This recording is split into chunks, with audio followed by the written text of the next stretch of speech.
Hi guys. Before we proceed to this video, we've got something very important to share with you. Neoliberalism, Inequality and Authoritarianism by Professor John V. Kofis is available for purchase. You can order it directly from the publisher Little French eBooks or through Amazon.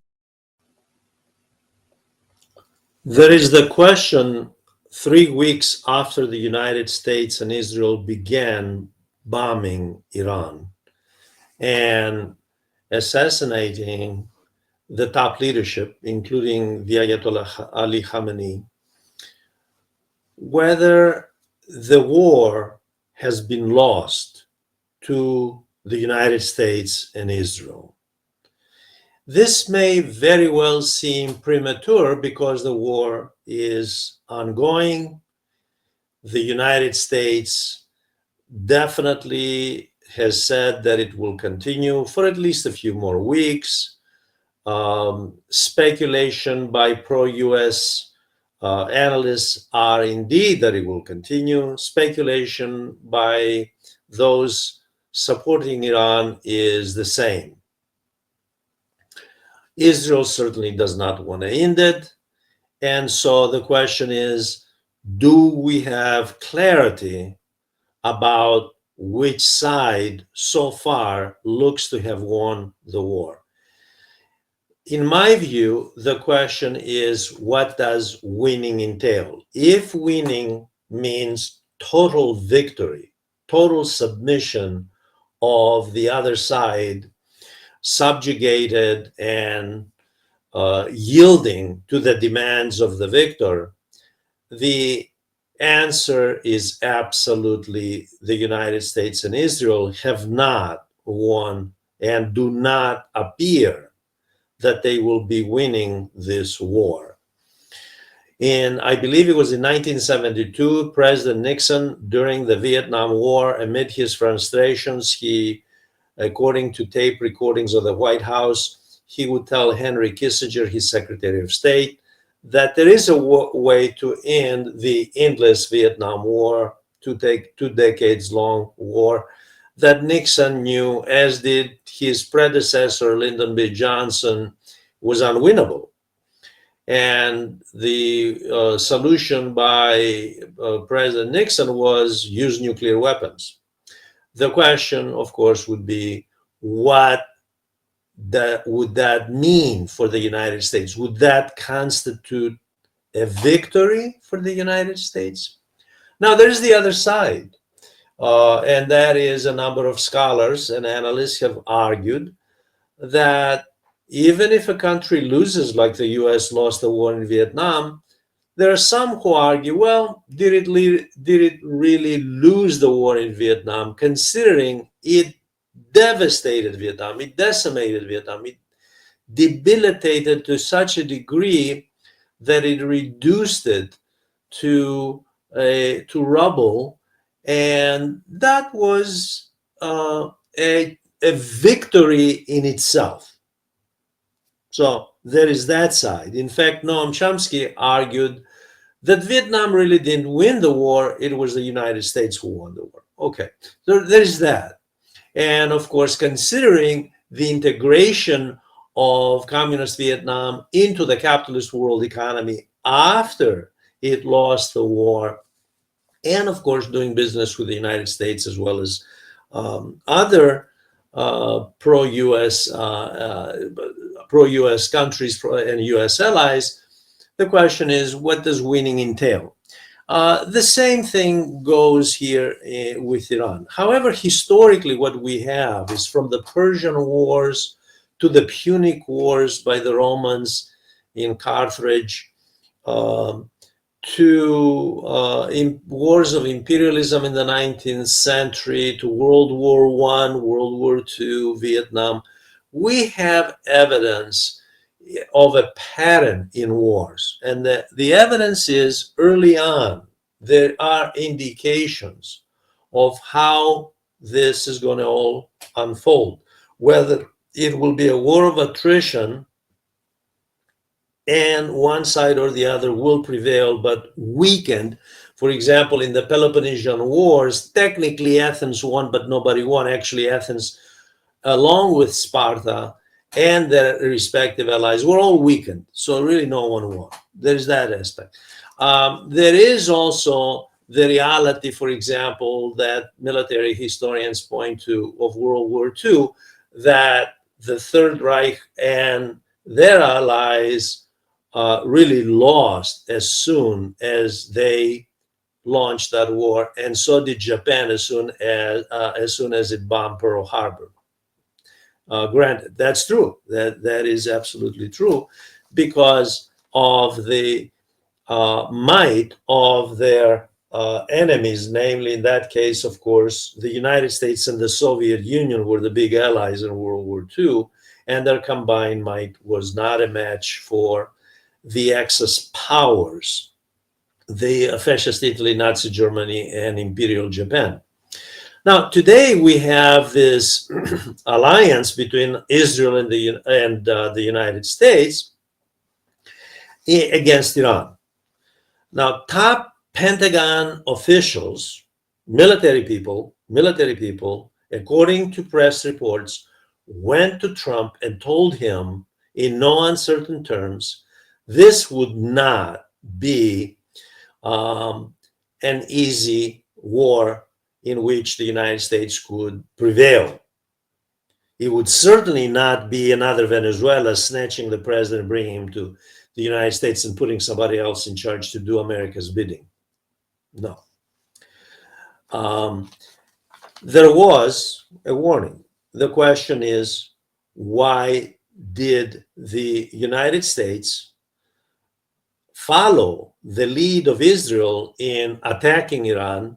There are scholars who point out that the United States always wanted to topple Iran and bring back the good old days of the Shah that it had installed, who was overthrown in 1979, but it was installed by the CIA in 1953. After the CIA, with the help of British intelligence, overthrew the duly elected government of Iran under Prime Minister Mohammad Mossadegh. Okay. The war aims really define whether a country wins or loses. That's one element. The other element is public perception based on public statements issued by the respective sides in a war. The question is, what were the war aims of the United States?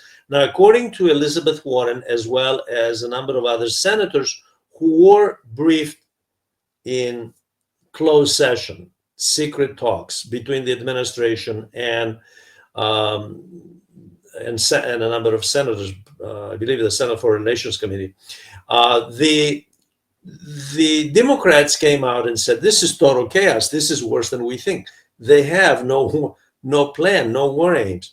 Well, actually, they do have, and as the war has unfolded in 3 weeks, it has become gradually obvious that they did have war aims. And the war aims had to do with the larger war, never mind the immediate war aim, which was to denuclearize Iran, which has nuclear weapons, and prevent it from imminently threatening the United States or allies in the region, when in fact, again, Israel has nuclear weapons, anywhere from 60 to 600 nuclear warheads, probably more likely 300. But in any case, there are all kinds of estimates. It's secret, no one knows. But the United States has 5,500 nuclear warheads. So here's Iran, which can develop nuclear weapons very, very rapidly, assuming it wants to, because as the father of the nuclear bomb and top scientists, including, by the way, Albert Einstein at the time, who was in talks with Robert Oppenheimer of the Manhattan Project, all agreed that nuclear weapons development is in the mind of the nuclear physicists. That's where the knowledge rests. You can develop them once you get the material and begin building. The That's a separate. The decision is political, however. Putting aside the mechanics of this, the decision is a political. Did Iran have the political will to develop nuclear weapons? Clearly not, because they were in negotiations with the United States to sign a new agreement from which that Iran had signed in 2015, from which to denuclearize, not to develop nuclear weapons, in exchange for economic development. And they were in such talks again in February, at the end of February, when the US decided suddenly to walk out and start bombing Tehran and assassinate the top leadership of Iran. So one goal was regime change. Okay. That goal was not realized because the regime still stands after 3 weeks. Then there are other goals. The other goals were larger ones, geopolitical and geoeconomic, namely to contain China through Iran, which is a BRICS member and a very close ally of China and Russia, and to contain China by retaking Iran as it had it under its control during the Cold War, during the Shah regime until 1979, therefore deprive Iran from China and weaken China's ability to secure energy which it needs. That's true. Iran had major deals, still does, with China. China rests on Iranian oil, although it can secure oil from other sources. So that's another war aim. Did it achieve, has the US achieved that war aim, or is it likely to achieve that war aim? No, it is not likely to achieve that war aim either. Short of the Nixon solution, using nuclear, by the way, that has been talked about, using a nuclear bomb by Israel, not the United States. The desperate rhetoric, not that I don't see it, because it will mean self-destruction for Israel, as well as the United States, if they go that option, the nuclear option. But the war aim of containment of China is another one of the United States, as well as Russia, by the way. Russia, a major ally of Iran. Now, another issue for the United States that has been that analysts have talked about, that they've discussed a lot, is the reality of the declining petrodollar. The fact that historically crude oil has been trading globally in dollars, and the BRICS nations have been switching, and there has been, because of sanctions against Russia, sanctions against China, sanctions against Iran, sanctions against North Korea, there has been a lot of talk about basically switching, and there has been the reality, not just the talk, from petrodollar use to actually using national currencies within the BRICS, primarily the yuan, the Chinese hard currency.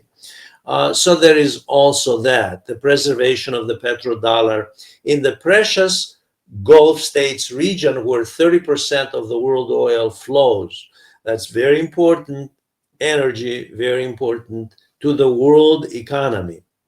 So now the question is, can the US and Israel achieve the petrodollar preservation goal, preserve the petrodollar? The answer is absolutely not.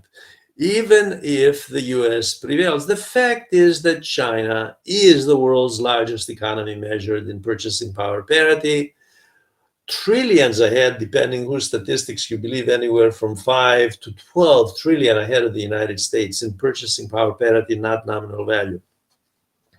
And according to IMF and World Bank, very soon in nominal value as well. So it is unlikely that the world's #1 economy will resist the temptation of using its own currency and strengthening even more its own economy, well integrated into the world economy. That's just delusional thinking to try to have scenarios of somehow if we can just postpone the inevitable global economic hegemony of China. Delusional, in my view. Another war aim has been, and there have been reports now, this have to be confirmed. We have to have some better hard evidence of this. There have been, however, reports that the United States, one of the United States war aims was in fact to go ahead, although Elizabeth Warren and other Democratic senators came out and said, this is chaos, these people don't know what they're doing, and it's worse than all of us think. Actually, maybe not. Another war aim here, and it's coming clear as the war unfolds, is that the U.S. really consolidates its position in the Gulf with the Arab Gulf states. Now, that can backfire, that can turn easily, because there have also been reports that Iran from behind the scenes has been talking to the Saudis to determine whether this is in their best interest to go along with the forever war doctrine of Israel and the United States and the forever destabilization of the Middle East doctrine of Israel and the United States. Is that in the best interest of the Gulf states? Remains to be seen. Unlikely that this war aim will be achieved, although historically, from the Iranian Revolution of 1979 to the present, the Gulf states have been against the Shia Muslim Iran regime, which they see as a threat to their own pro-Western, pro-Israel regimes well integrated into the Western capitalist economies, much more than they are to the Chinese orbit, to the Chinese BRICS orbit, although there is movement in that direction, some movement in that direction.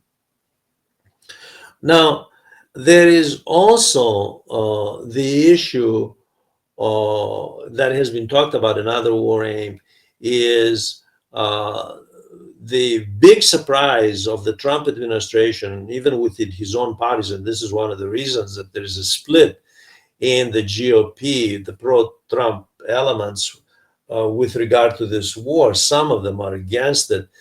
Clearly, the vast majority of the United States, according to public opinion polls, is against this war, especially the devastating impact on the economy, not from gas prices to everything else rising.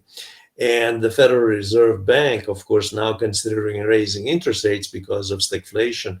Inflation has been exacerbated because of this war, making matters very difficult for Republicans who are looking ahead to November 2026 this year, which is the year of congressional elections.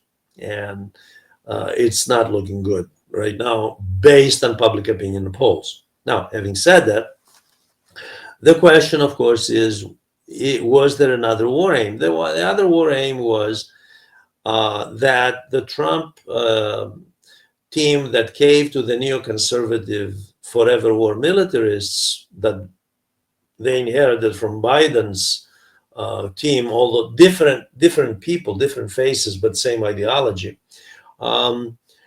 Really, that is something that is supported by the Project 2025 billionaires and their think tanks that finance the GOP, that finance Trump, actually, and also the Israeli lobby and very powerful pro-Israel billionaires adamantly against Iran, and think tanks that are funded by Wall Street firms adamantly against Iran. Okay.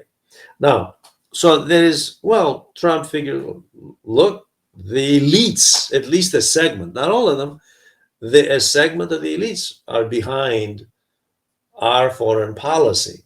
So while Elizabeth Warren and the Democrats were, well, this is chaos, this is, actually there is a logic to the reckless militarism of the United States. And the logic is it's serving a domestic and a foreign agenda. I'm not going to go into the distraction of the Epstein files and all that.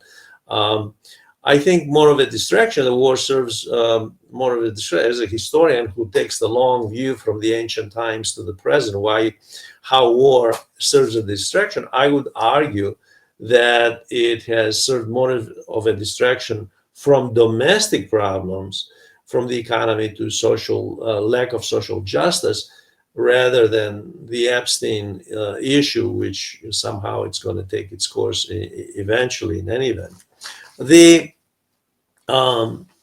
Now, the question, of course, again is, will these war aims and will the public perception of what the public was supposed to believe, given what the U.S. government was saying and what Israel was saying, is there credibility? Will the public have credibility in the U.S. government and Israel based on what they were saying? Well, let's take it one by one. They said regime change. No regime. There is no regime change. They said day one, we won. That was day one. This is 3 weeks later. They also had said back in June 2025, we destroyed their capacity to have nuclear weapons. They just hit the same site recently, a few days ago. So the issue of credibility of governments on the as far as the public is concerned, first of all, they're domestic nationals, that is their own citizens, and then the rest of the world. That's an important issue. Is the U.S. credible? Is Israel credible? Okay, because everybody's judged by their actions. Now, when you have the combination of war aims unrealized and public perception within the countries and institutional perception within the countries, and then on a world scale, not converging with the public statements and promises of governments, in this case, the US and Israel, what they were to achieve in Iran, then my conclusion is the US and Israel have lost the war. And they lost the war early on. Actually, as soon as they announced they won, they had lost it. Because let's look at the other side. Let's look at Iran's war aims. Iran didn't have any war aims because it was in negotiations. Iran was on the defense, playing defense. They were surprised to be bombed. And the war aims of Iran unfolded once they got ready and started fighting back and started using drones and ballistic missiles against Israel and US military bases, embassies, facilities that the US relies on throughout the Gulf region. The first war aim of Iran, once it found itself in this war, was survive. The regime must survive. And the second was it must use this war to consolidate public opinion, public consensus around, have the people around the government, have the people support the flag, rally around the flag. And we have seen evidence, this doesn't mean every Iranian, by the way, is in support of the theocratic regime, let's be realistic. However, in time of war, people on the fence, well, maybe I can support, maybe not. They are not exactly going to welcome the other side bombing them and targeting civilians, women and children included. This is all on the record, according to the World Health Organization, including over 3 million internal refugees, all civilians, all part of the record, the war record. This is not going to persuade the average Iranian, oh, I think I love the United States and Israel bombing Iran because I hate the theocratic regime more. No, it's not the way to persuade the Iranian people. So the Iranian government actually used the opportunity, which was weak in many respects, used the opportunity of this war to consolidate, to strengthen itself, and it has succeeded. And what we have seen is that it has emerged, although on the receiving end of massive firepower, it has emerged stronger in its defense. So the war aims of Iran versus the US were realized. So far, they have been realized. Now let's look at merely because it has survived.